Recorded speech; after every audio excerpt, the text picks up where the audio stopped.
See, I think yesterday we were talking about possibilities in life, where there are possibilities to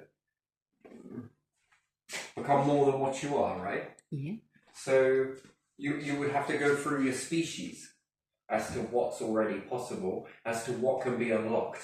So you would ask yourself, see, we've got to look at it as life as a whole as opposed to singular, but you look at it as singular to look at it as a whole. It's really weird. Because can you fly? And the answer is no. Can you survive radiation? The answer is no. But the thing that comes from that is, can life fly? The answer is yes. Well, how's that? Well, birds can fly. So it's already been unlocked. Perhaps not in your individual species, but life as a whole. It's already been unlocked. Now, when we look at humans, which we would have to say intelligent life forms, all life is intelligent in its own way, but I think humans are a bit more advanced in many other aspects. You can say then that can you fly? The answer would be yes. Aeroplane, that's just to name a few. Can you swim? Yes. But fish swim better. Can you hold your breath for a long amount of time? Individually, no, but species, there's a shared species. Now you see, the thing is with that, all of these unlockings, if you like, are very interesting. So your life forms as a whole, you can do a lot of things. Now imagine if you could incorporate those into a human, what more you could do. A better question would be why you would want those. But an even ideal world would be that birds worked with humans. Do you understand that? But then trying to install all of that knowledge into a bird perhaps is not... I think it presses the envelope at 7 years old. Some is a bit more than that. Mentally, when we look at a crow, I think it might be a raven actually. Ravens, crows, around 7 years old. I mean, intelligence of a 7-year-old. I mean, it's impressive. Yeah. But there again, if birds could work and all life forms were to work together, that would be, again, it's very next level. Try and think of abilities that you would like to have that are not origin of your planet. That's outside the scope, isn't it? Yeah. You see, so in a way, humans are designed to only be limited by perspective. So if you met other life forms that were out there, it would widen your horizon. Think about it. It also widen theirs too, of what you believed was capable. Therefore, in a universal standpoint from this biome, and you look at it, there's a lot of possibility. It almost seems like nothing is impossible. If you think about it, the question is how to unlock it. So if you could incorporate wings, you see, this is when it gets interesting, right? Let's say that humanity moves forwards within the next 10 years to be able to formulate a level of living forever, on the road to living longer. Yeah. What would that envelope look like?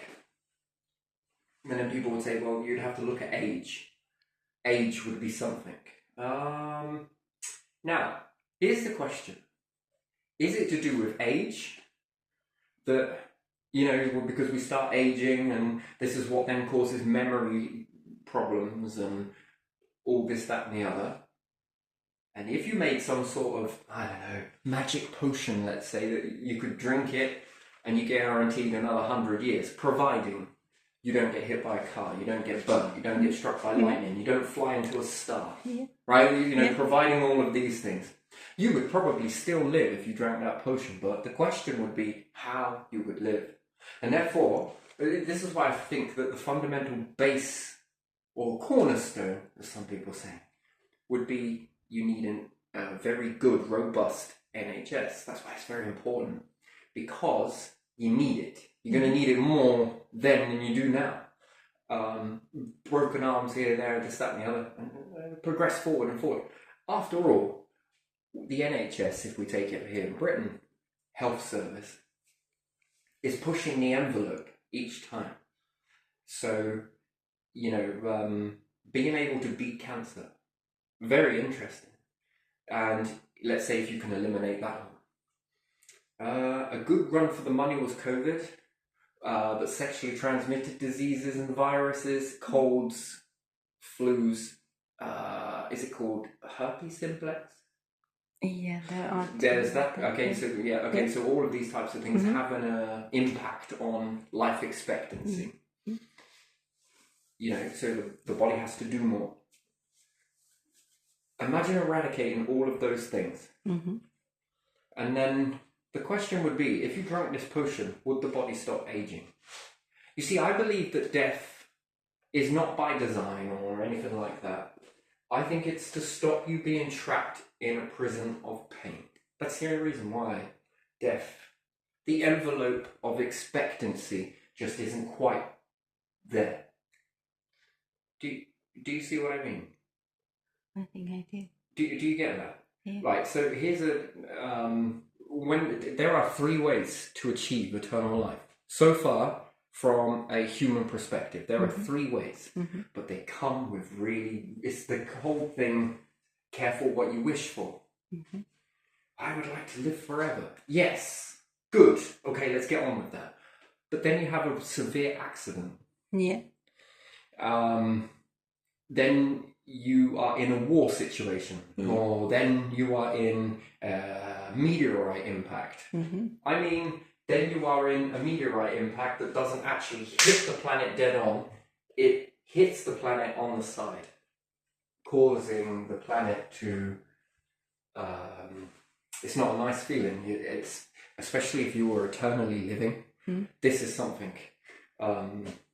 You would be hungry, but you would never die of the hunger. That's kind of a weird thing. Your body would rot away, like in ways that would... But you would recover from it. That's the weird thing. If you were hungry and stayed starving, I mean, to live eternity like that is not great. And right now, from this perspective, this human perspective, while everything is marginalized, okay, and you live this, and then what happens if all nature goes extinct? Not so much a good idea. What happens if the earth is not so great anymore and you start losing species? Because if you're going to unlock eternal life, is it going to be unlocked? Again, what happens if you keep going and you extinct all the animals on the planet because dominance, and then you unlock eternal life? What happens if you pollute your planet? Yeah. It's... And then the one thing that would become more... it's almost like you talk like you know it, but again, at the same time, it's boredom. Boredom is quite the thing. So, life now seems alright. What about travelling towards another star constellation with this eternal life? The ship is battered beyond anything that you can imagine, and you're on it, but you're not dying. But you've experienced decompression. Yeah.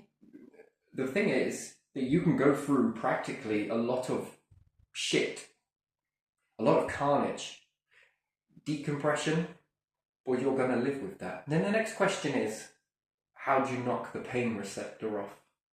So again, it's very good to understand nerves. Because living eternally didn't mean, and doesn't mean, that you're not going to live it without pain. Yeah. Now, you turn something very beautiful into something that you want to reconsider. And you see, if you haven't got a health service that is moving towards this trajectory of being able to knock out those receptors, it would be on the realm of technology. However, holding all eggs in baskets of technology and a severe solar flare hits your craft. So why do I say technology? Well, being able to get it into the nervous system and knock out, perhaps isn't the wrong word. I think it sends an electric signal to your nerve endings. Mm-hmm. Well, it's a bit weird, right? So I didn't read it. I heard someone talking about something to do with Tesla. Yeah. And was to tap into the magnetic field to make energy. Mm-hmm. Well, that sounded like a really good idea in the beginning, right? Like, oh, that's pretty genius, actually. And it is. I'm not disregarding that it's not genius. Yeah. But the short-sightedness of it Mm-hmm. was, it didn't come for me straight away. I was right down on this bandwagon. And then I go off onto this adventure. Understanding nerve endings. And then I was thinking a while back, what happens? This sounds really weird, but again, just hear me out. Let's say I bust my hand. Yeah. And the nerve ending that supplies that is going to send a signal back and forth. If I was to put a very weak LED in that and find the north and south, or the plus and the minus of that electric, so that when the signal went from to, Mm-hmm. the LED would take the light, the energy, the signal, and therefore would that deplete the brain of that energy that comes back to it? 'Cause to me, it seems like it sends a signal out, hits it, and comes back. And when the energy comes back, something is not right, or it didn't get to where it was meant to go, and this causes a build-up of energy, which then causes this pain receptor. Uh-huh. Because it seems like it's pulsating. Yeah. The pain is always throbbing. Yeah, it is, isn't That it? to me seems like a sending a signal that is overloading in an area, and the brain has nowhere to put this energy other than to absorb it into pain. Mm. Then I was thinking that if there was a way to tap into that particular nerve ending, is there a way to power a light? Mm. And in the light being powered, like, so you'd have a few of them. Yeah. Let's just say, for example, like, we're going to go into a realm of craziness, let's say. So let's say if I had in a nerve ending down my arm, I had a couple of wires come out of it. Mm-hmm. Again, wires would probably be too much. You need something connected to the skin, a bit like one of those diabetic auto injections, let's say. Mm-hmm. But let's say I had a string of lights, much like if you were to hit something and that thing goes up, ding, rings the bell, test your strength. Now we have one of those, but we have an LED, LED 2, LED 3, 4, 5, and 6. Mm-hmm. When the pain starts gently, Yeah. it would monitor of only one LED being lit up. And it would be a lot smaller than an LED in order to cash this in. If the pain gets more and more and more, Yeah. wouldn't it light more? If that is the case, then by stealing that energy Yeah. and putting it into a light, Mm-hmm. motor, battery charging, you have taken that signal and you have used it, utilized it in something else. Yeah. Then I wonder, would that pain stop? Because the energy is no longer there. Mm-hmm. After all, isn't pain energy? Yeah. It's exhausting being in pain. It's very exhausting.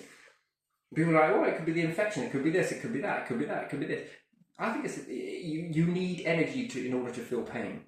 You need it, I think. And then I wonder if this pain ratio is what triggers death, because when the pain gets too much, and the medicine is, some people start with codeine, morphine. I can't remember what the other one is. There is another beyond that, I think, new. But anyway, once you've exhausted all of these and you've hit at the top, the pain, it just exceeds these drugs. Now, again, that's then what got me back onto the Tesla thing. It's like stealing energy from the magnetic field is genius, that you can make something like this. Brilliant for Jupiter.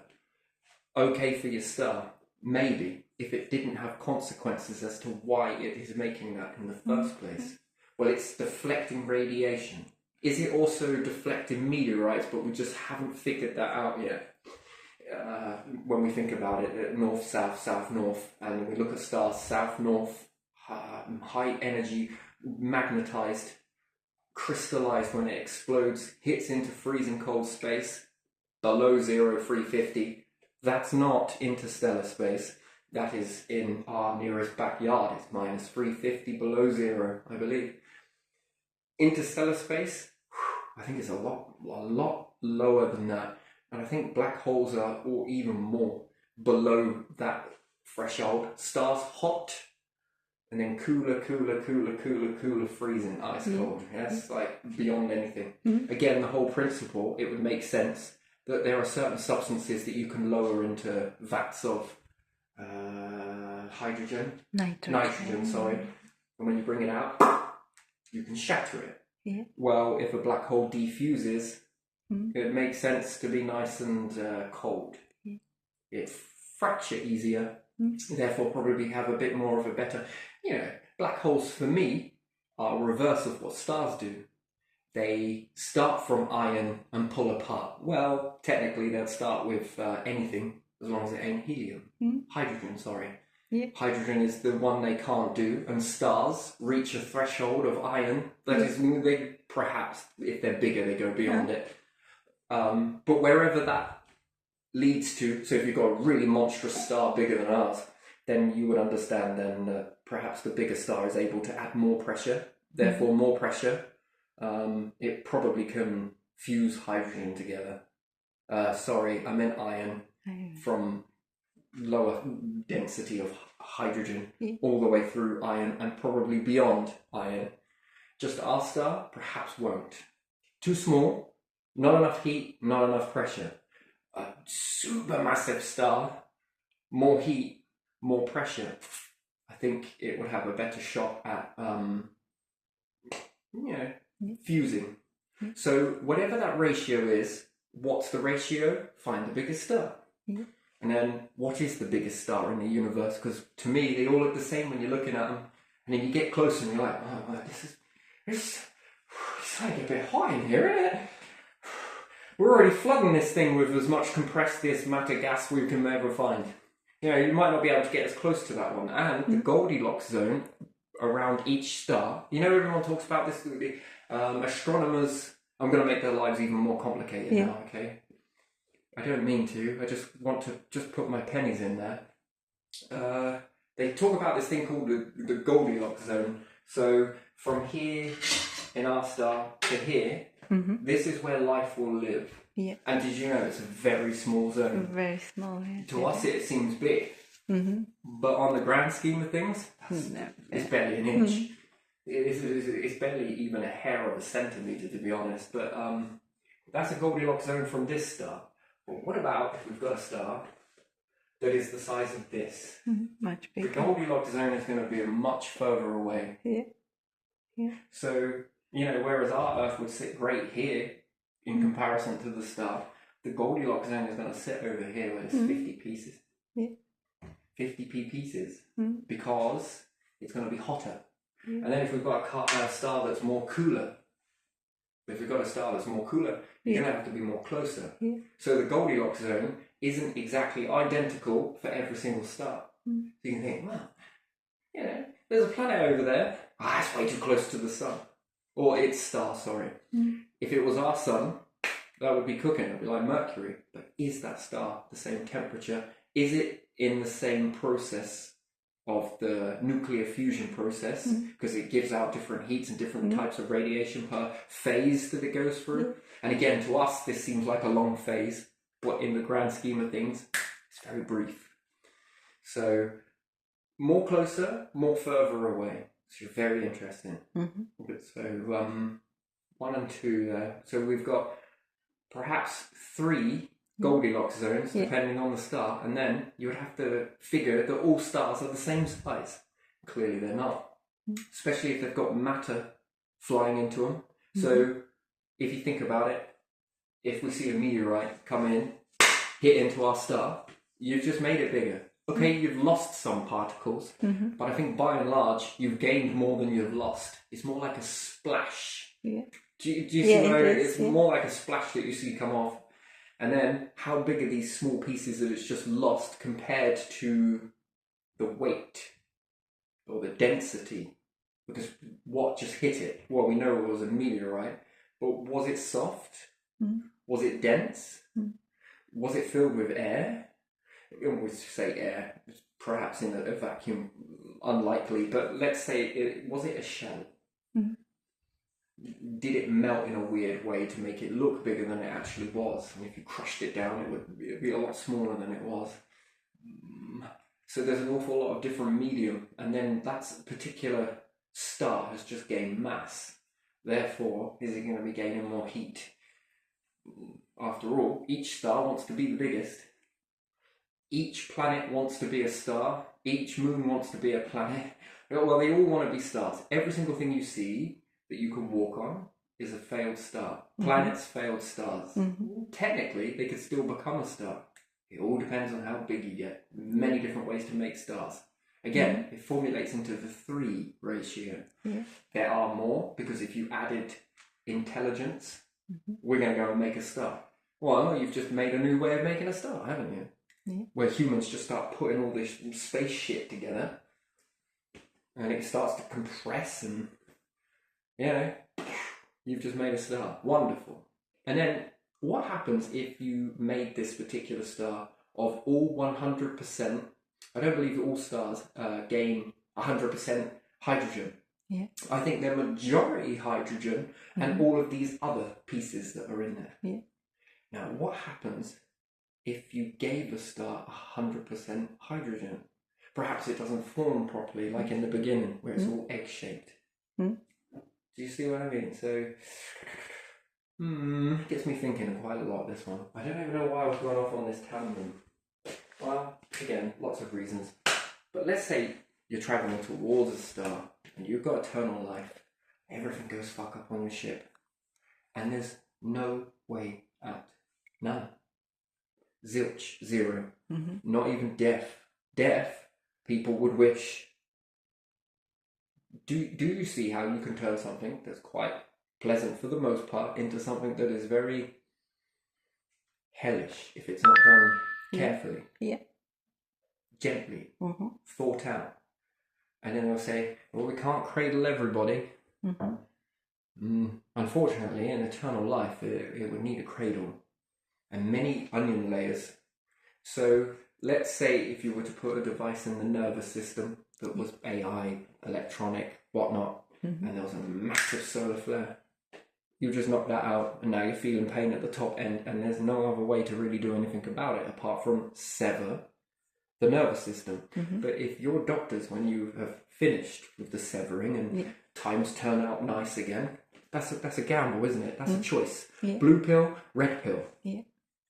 Do you sever the nervous system in order to get out of pain? But our hospitals don't know how to fix that yet. And then how long is that going to be like that for? Well, again, that's the question. Do you suffer out this pain and live? And again, what a way to live. How you would live. So, again, death gets such a bad rap. Everyone does cry about it. I mean, I have done myself. I'm not an exception to the rule. I'm just saying that we give it quite a bad rap. And we put an awful lot of emphasis on the missing. But at the same time, sometimes I've heard people say that they've lost someone, and in my family I've heard this echo as well. They were in a lot of pain. And although you don't want to be hurtful in what you say, it's one of those things that just comes out, that where you try and give yourself comfort, where you say, at least she isn't in any more pain. At least they're not in any more pain. At least he isn't in any more pain. So you are already answering something, and this changes the mood it helps the grieving process. It's bizarre. Each death has got its own unique signature, and how it impacts people within the family dynamic. Each one has its own signature. So one that was young and this, that and the other, and not all this, devastating, and one that's also equally as devastating, and no difference in how much you love the person. There's nothing like that. One was not so much in pain, but the other was living in quite a bit of pain. And that one was a bit more of not a relief, but more of a person is no longer in pain. And then this became the mantra to sort of get through that. Yeah. Yeah. And then you'll be surprised that this one still touches shoulders, whereas this one seems to be more water off a duck's back. There is the missing, yes, don't get me wrong, but the greater part of it is they're no longer in any more pain. Yeah. So whereas death gets such a bad rap, and it does, from a human perspective, seems so unfair. Yeah. But yet the universe is trying to be really fair in the grand scheme of things. Because sure, you can live a very long time. Yeah. But how? And I don't think that it's irresponsible. You see, this is where you've got to look at the universe with under a different eye. Yeah. Under a microscope. Gee, and a bit more respect that it knows what it is doing. Mm-hmm. Calculated. Manipulative, some people would say. If it was a person, it would probably be labelled as manipulative. Mm-hmm. Because it would make those hard decisions without your input, without what you say. And at the end of the day, what do you think it is doing when it ends something? Do you think it wants to? Again, being a cycling system and a recycling system, balancing from 1 to 2. Now, whether that's a pendulum that swings from one to the other, I like to look at it as a figure of 8, although I like to see it more as a snowman figure of 8. One side is a bit more circular, whilst the other side is a bit more elongated and oval. A bit like a magnetic field around a star. Yeah. One is a bit here, but it also leads over here. Comet tail. Bulbous and big. It's in everything. It's been written into everything. Even you. Your head versus your body. Yeah. Do you see that you are still keeping into that pattern? Yeah. It loves patterns. It's obsessed with patterns. Yeah. It likes pretty patterns. And it also likes to put its signature into everything. Yeah. So it gives you a piece of it. Actually, it gives you an awful lot of itself. Yeah. Yeah.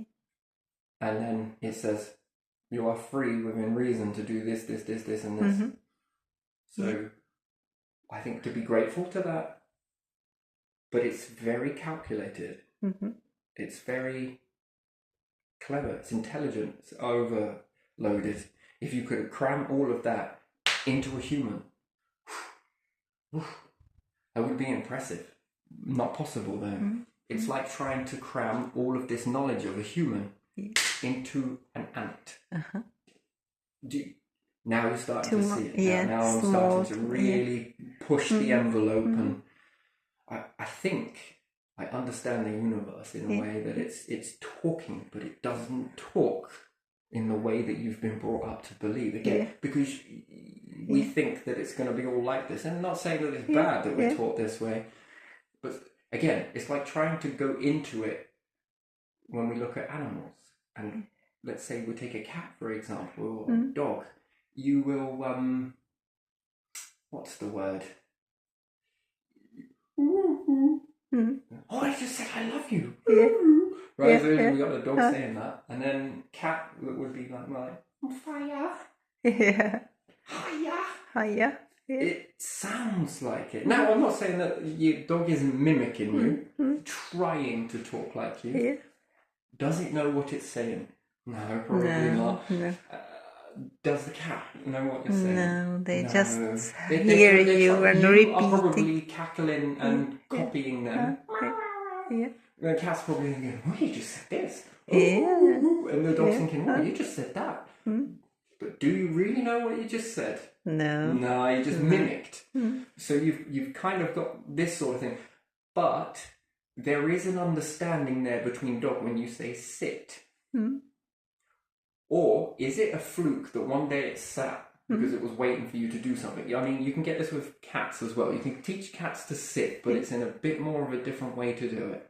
You've got to wait for them to sit down and then reward them. Wait for them to sit down, then reward them.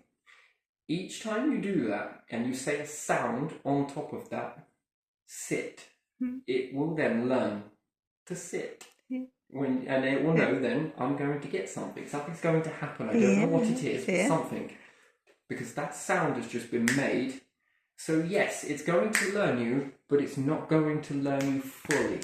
You are doing all of the back work in that because of your intelligence. You ever going to see a cat try and tell another dog to sit down? No.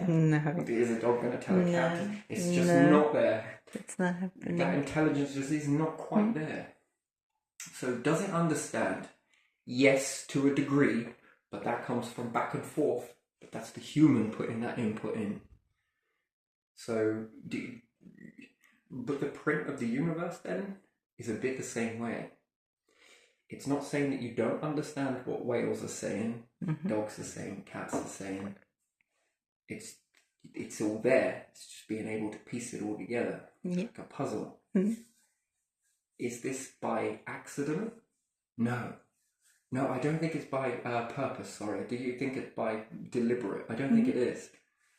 I think that in order to speak to it directly, you would need an awful lot of intelligence, and the brain, for whatever reason, just doesn't seem to. It doesn't mean that it's not trying to figure that out. There's a lot of processes that are happening. All of it is happening, but I don't think it's as straightforward as just, throw the ball. When you've got to understand how much you need in order to even have life forms living, it's a lot. It's a lot. And even if the universe, the essence of it, wanted to come onto the plane, it couldn't come with all of its gifts, because it would know that you couldn't cram it all in.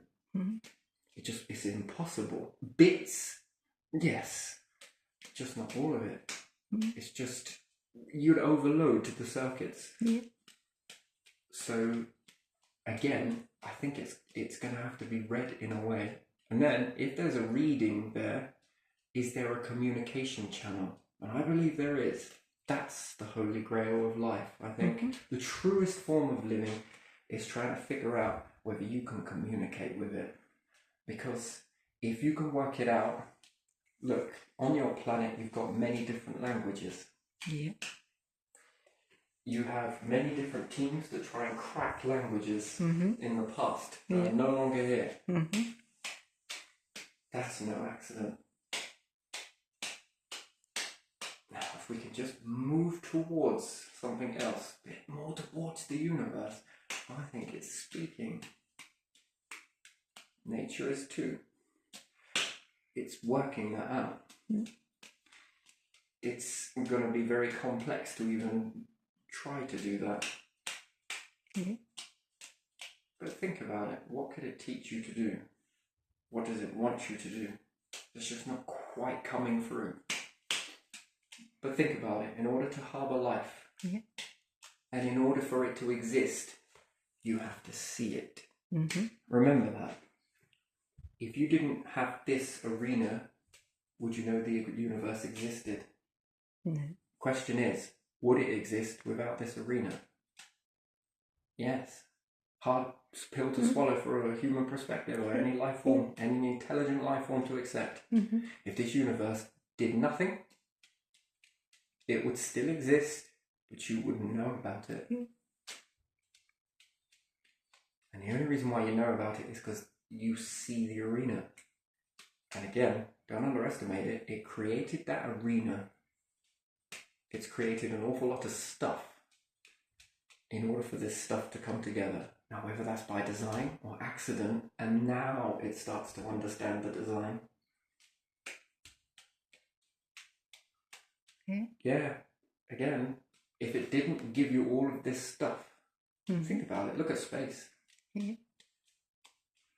You'd say, it's pretty empty. Looks it, is it? Well, there's a limit to what it can do. That would give you an understanding of how intelligent it is. You see, for me, I break it down in age of how old, how many cycles has there been? That's a question that I've got. It's not many. Something has gone wrong before.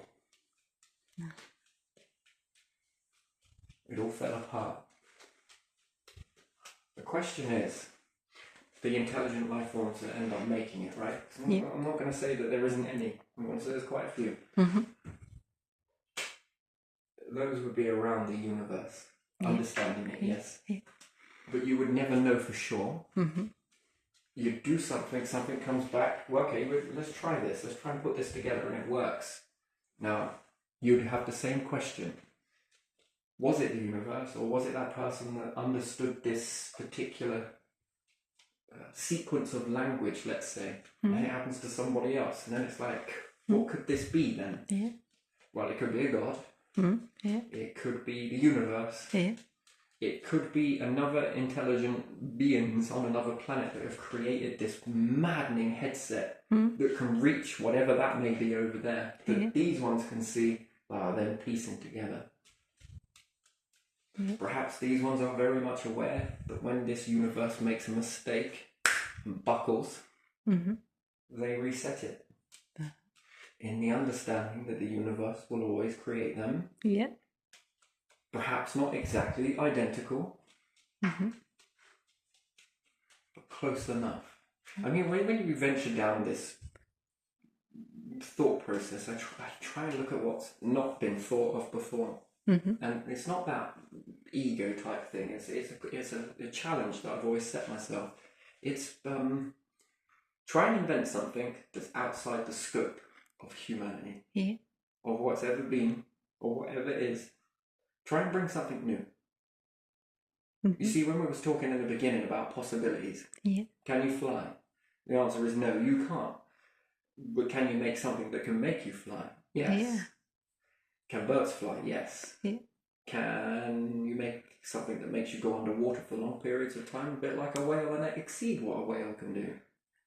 Yeah. No. Yes, you can make something that does that, but can you do that yourself?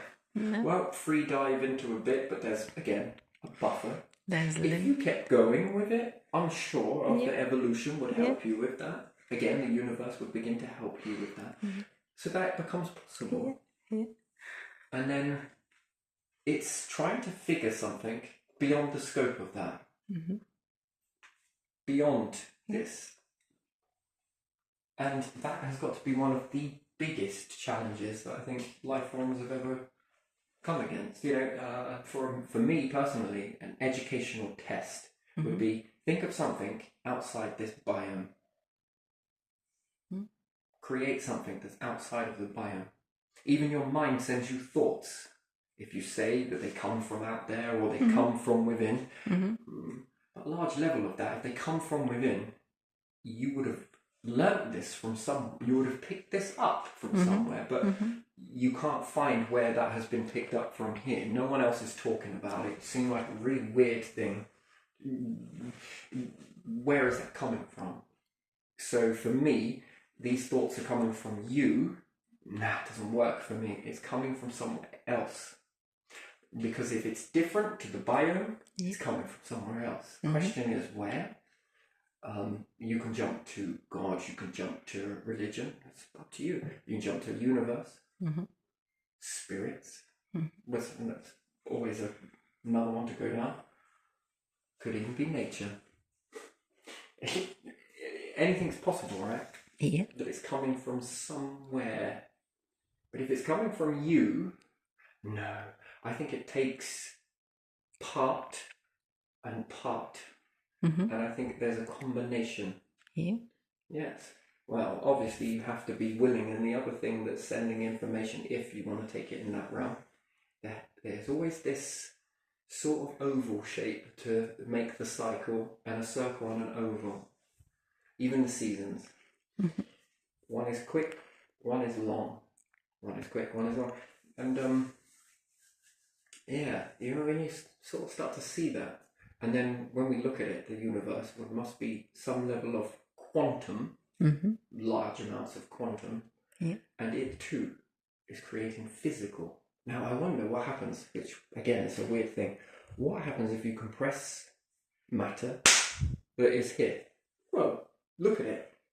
You get lots more weird and wonderful stuff. Look at the periodic table. And my question is, what happens if you compress quantum in the same way? Well, we can do it with physical matter. Yeah. Yes, all of this Yeah. stuff here. Yeah. Compress it. Yeah. Fusion. Mm-hmm. What happens if you compress quantum? If there was a way, I mean, again, very next, right? It happens outside, so why can't it happen inside? Is it possible to smack two lumps of intelligence together? And is that where I kind of am looking at it, that there's something else sending info with part your info, and you're compressing the stuff together to then create this new... Because, you know, when I get something, I'm getting part of the story, and then I have to sort of figure it. You've got to decode it. You've got to... It sort of don't fit, but no. Oh, hang on. Yeah, there it goes. Okay, there it starts. You're sort of... Is that a combination, right? So when we look at it in the world, we see it in reality, that there is one, two come together to make a third new thing. Two bits of the same. Now, what happens if I compress a little bit of hydrogen to iron? Is it possible? Again, I ask the question, what would it then start to make then? So I get a rainbow effect now of different matter. Does it work that way? Can you do that? Is it possible? You know, we're taking two iron and smashing it together, and you might get something new. You're taking two hydrogen together, smashing it together, and you're getting helium. So what happens if I take a piece of, well, I don't know, helium and smash it with another piece of hydrogen? What do I get? What happens if I now take two of those two compressed, and two of these two compressed, and I compress both those two together? Do I then get a denser iron? So once I've got two parts that formulate the two iron, smash the two iron, that makes something else. Yeah, I understand that. But what happens if I keep on smashing the same together? Will it keep going on? What happens if I take a piece from up here and take a piece from down here and smack it together? Again, questions, right? Yeah. You're not there yet. Again, we can say that we're not there yet because we can't even do fusion. But again, what a puzzle to answer it for me, future. What happens when you start to do that? Because when you figure out the fusion process, that will look very good. Yeah. As long as you don't leave it in like a radiator. It's like, yeah, all done. You know, you've got to play with this stuff. You've got to figure it out. You know, what happens if we now take this and then slam this with it? What happens if you take a star and a black hole and try and fuse those together? I mean, that's a very interesting thing, right? Would you start making something equal to within what you walk on, what you see? Yeah, very nice. But can you start to smash this together and make something completely different, more dense? And then what purpose does that have? What happens if you breathe that particular gas? What happens if you use this particular metal? Yeah. What happens if you use this as opposed to this? Does it stop it rusting? Is it rust proof when you do that?